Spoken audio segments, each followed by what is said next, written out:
We don't have a budget for a theme song, so I just stole that one, did it myself. Thanks for joining us, Frankers Away. Everybody, we're going to talk about a couple things that came out this week and some things that are happening this week and also something that's happens every time this year. First up, we're going to talk about school security. The Governor's Commission on School Safety came out with 30 recommendations to the Governor. We're going to talk about a couple of those. The panel is here. We're also going to talk about Food for the Holidays telethon that's coming up here on KARK, and also Christmas and social media. We'll get to all that in a second. But the school, Ashley's here, Mallory's here, and Keith's here. Guys, thanks for joining us again. The recommendations for school safety came out, and this is something that, we're all familiar with because we all went to school and we're all parents. But first thing I want to, when your daughter's now in college, that's obviously an issue. But when you first sent her to school, what's the first thing you thought about when she started going to school? Was safety on the forefront of your minds? Not necessarily. I mean, I know you hear a lot about things that happen that are bad, shooting incidents, but it's not the first thing that comes to mind. The first thing that comes to mind is the education. I think we've had some really bad things happen in the country, but as a percentage of total schools, I still think it's very small. It's far more the exception than the rule. But I think if schools do take certain steps to be smart about safety and security, I love the fact we have resource officers on campuses. I know a lot of schools have increased security with, making sure outside doors are locked, making sure there's only one way in for visitors to get in. I think those are all just common sense things. Right. That not only with strangers coming in and with weapons, but also sometimes you get the parents parental abductions and things like that. Yeah. All those things. It's just common sense things to make the schools more secure overall. Ladies, your kids are young, tiny. Do you think about security? Is a school safe from exterior problems? Absolutely. I mean, I think it can happen anywhere on a a preschool campus, an elementary school campus, a college campus. I mean, we've seen even our preschool take safety precautions. They spent a lot of money just putting in secure doors where parents have to have a key card to get in the building, which is kind of a challenge if you're dealing with not a state-owned school, a private school. But it's interesting to see how even public and private schools, they're really taking this seriously. And even in pre-K, you have a daughter in pre-K, and they do intruder drills. I was touring an elementary school, and to see a group of 4-year-olds huddle together, get against the wall, bring the shades down on the windows, and turn the lights off, it hit me. I was kind of, it was hard. It was hard to see kids that small having to drill for something like that. But they knew exactly what to do. There was no fear, and the teacher was in control, and they felt safe in that situation. So important. And kudos to all the amazing teachers that work so hard. They teach our kids every day. They take care of them, discipline them, but they also, you see these heroic acts and just the worst situations that have happened. And the teachers that just are literally willing to sacrifice their life, which is unbelievable. So thankful for all of our teachers. But you do hate that 4-year-olds are having to do drills like that, because that is something that as kids we never had to worry about. We did earthquake drills. We did earthquake drills, tornado drills duck here and in cover. Arkansas. Back in the day, we were doing duck and cover for Soviet nuclear attacks. Which getting underneath your desk. Well, that's not going to help. But it made you feel better as a kid. Sure. I grew up in Russellville, and we had drills if something happened with the nuclear plant. And we had men that came in these big hazmat suits, and they said, we'll come to your school and protect. It made me feel so good. My brother later told me, he's like, Mal, those hazmat suits aren't going to do much. Not going to do much good, but it made me feel better as a kid if anything ever happened. Two things that came out in the report that I thought were important. One was mental health preventiveness. It always seems to be, not every time, but when some of these mass shootings happen, someone always says, that was the guy that we thought would do something like that. And it seems that there were some red flags, even in Parkland. There was huge red flags. I saw a recent video of, I think it was the security guard, when the security guard saying that, we all thought, well, if anything happens, it's going to be that guy. But nothing happened. And so many balls were dropped. And then even when he was walking into the school, they were on the radio and says, I think that looks like a rifle bag that he's carrying. I mean, but no one stopped him. And you think that, and you don't want to offend anyone, and you don't want to think that you're overstepping your bounds, but if there's someone that's out there, do you think it's okay for a teacher to say, you know what, I think this is a potential issue, this kid needs some further counseling?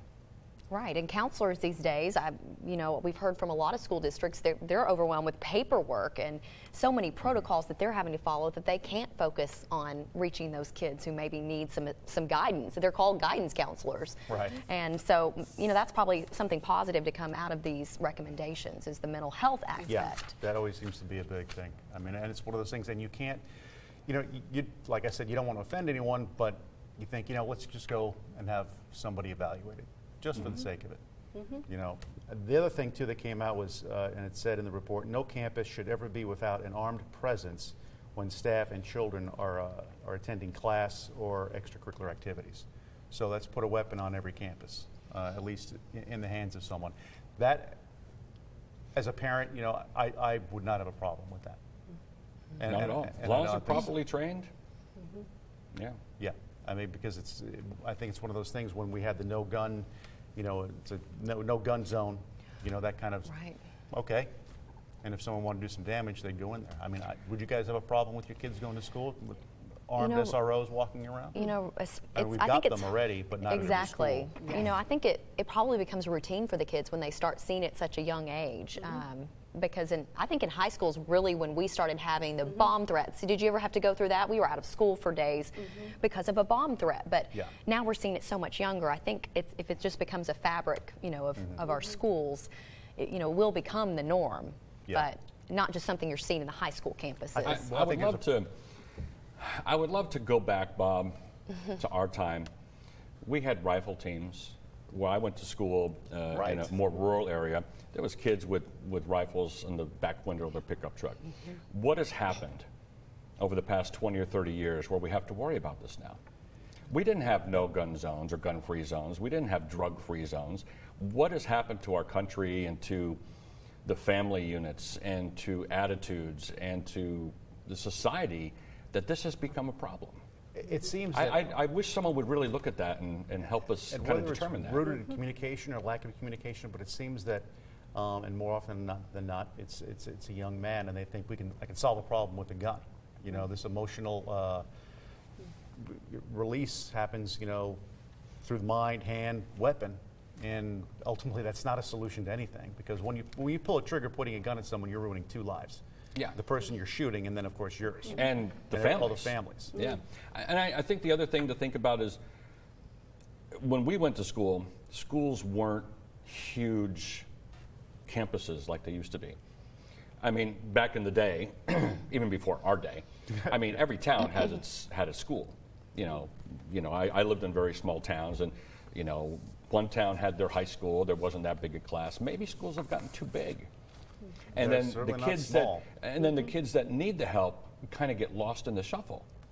That's part of it too. Maybe we go back to a time where instead of these campuses with 3,000 and 4,000 kids, I mean, my kid went to Bryant, and I mean, the campus is huge. I mean, you got the elementary school, you got the middle school, and you got the high school all in one area.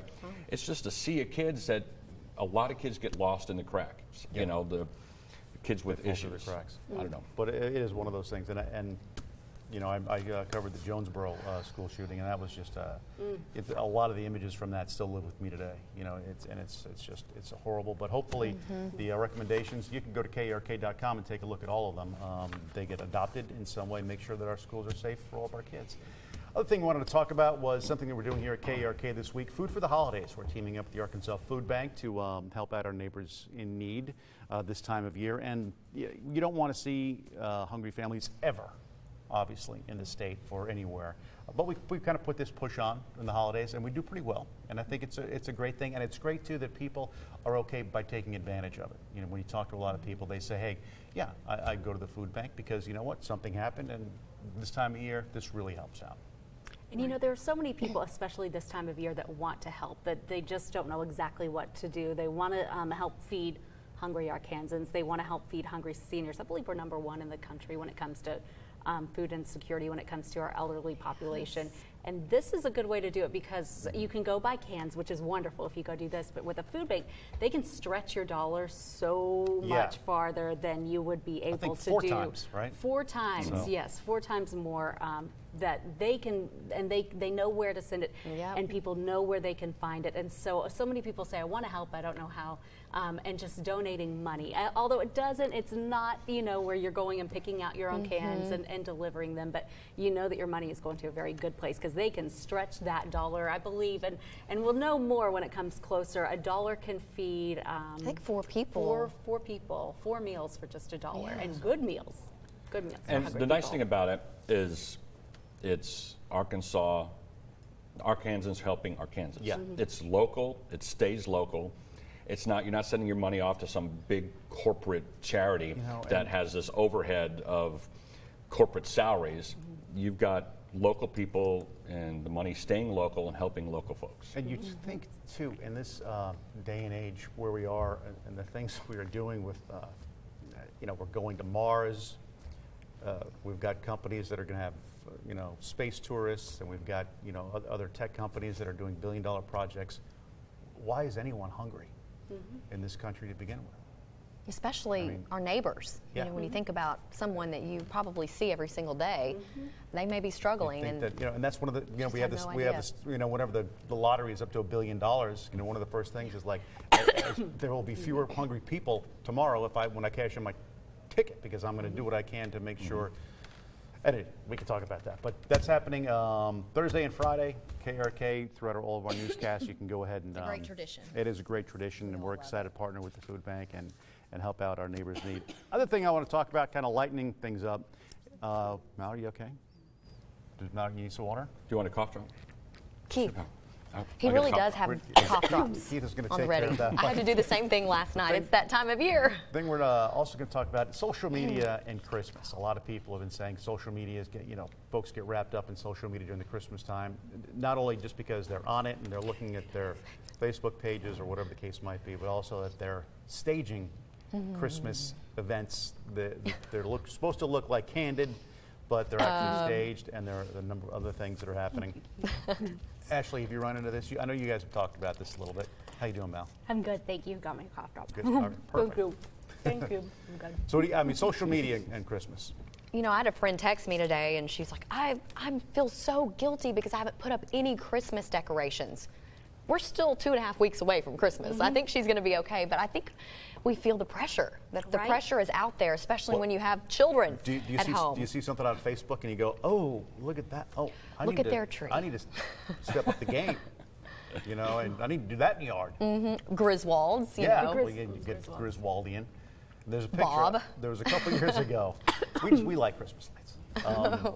But There's I nothing wrong show with you that. a picture real quick. A couple years ago, a woman posted a picture on, I think it was Instagram. Here it is, something like Oh, my 300 goodness. gifts for one child. Oh, And wow. she got a lot of flack for that. Now, as a parent, I look at that and all I see is wrapping paper. I see, That's a lot wrapping. of stuff. Where does all this and stuff go? then I see picking all that up. And also as a kid, I think I would just be exhausted looking at that. But she got a lot of heat saying, how dare you show off? Why do all that kind of stuff? And then she's like, hey, I'm just a good mom and I save my money and I like to do this and we have a lot of fun. But a lot of people think that now social media and things they post on they're kind of taking that emotion out of it, or they're just creating something to share on social media with complete strangers. I think that's life these days too. Yes. Not just Christmas, but Yeah. birthdays, any event. Oh my goodness, absolutely. It's overwhelming. So we decided to do Elf on a Shelf, which is a precious Great. thing, precious.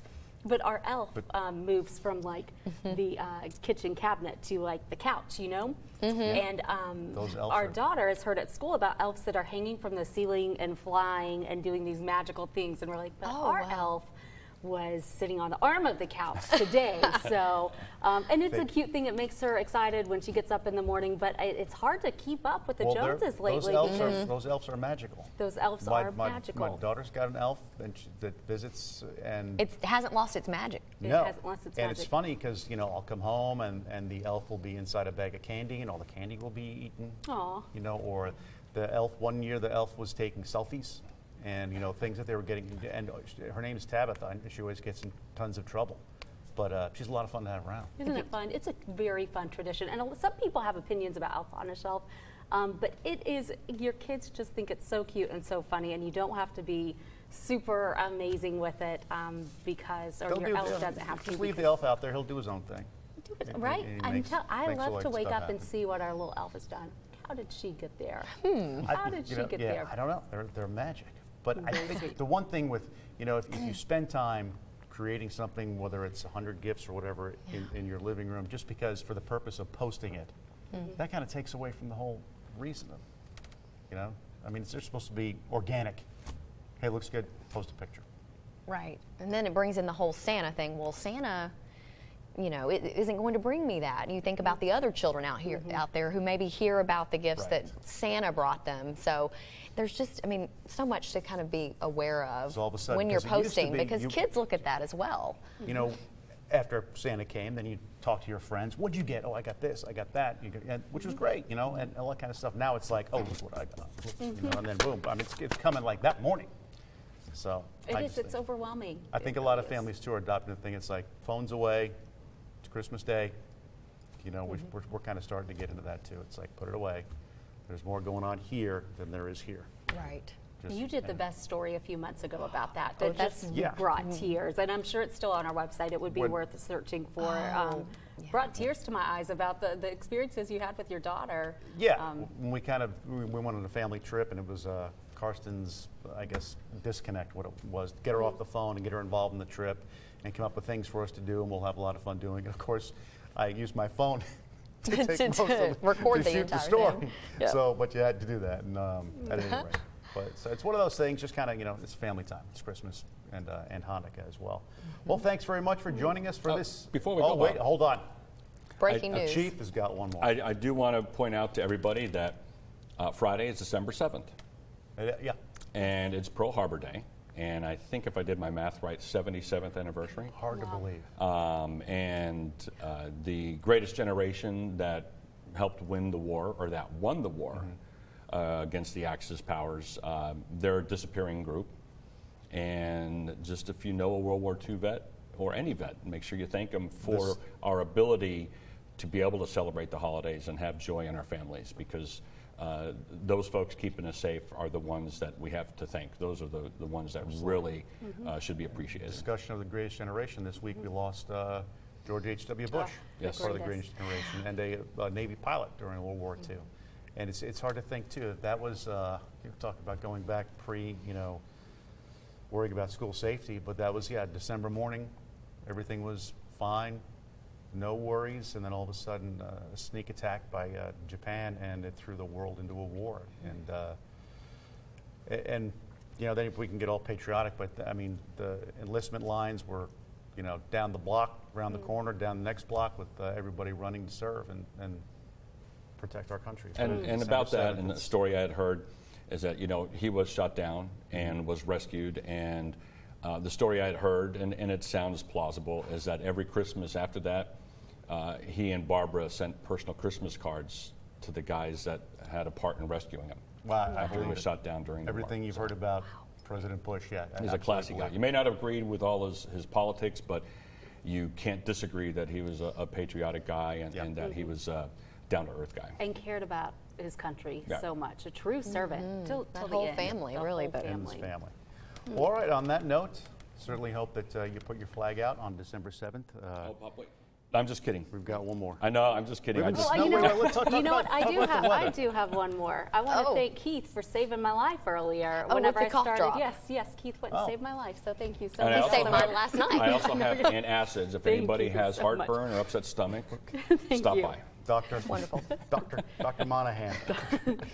Guys, thanks so much, and thank you so much for checking out Anchors Away this week. Have a great week, everyone.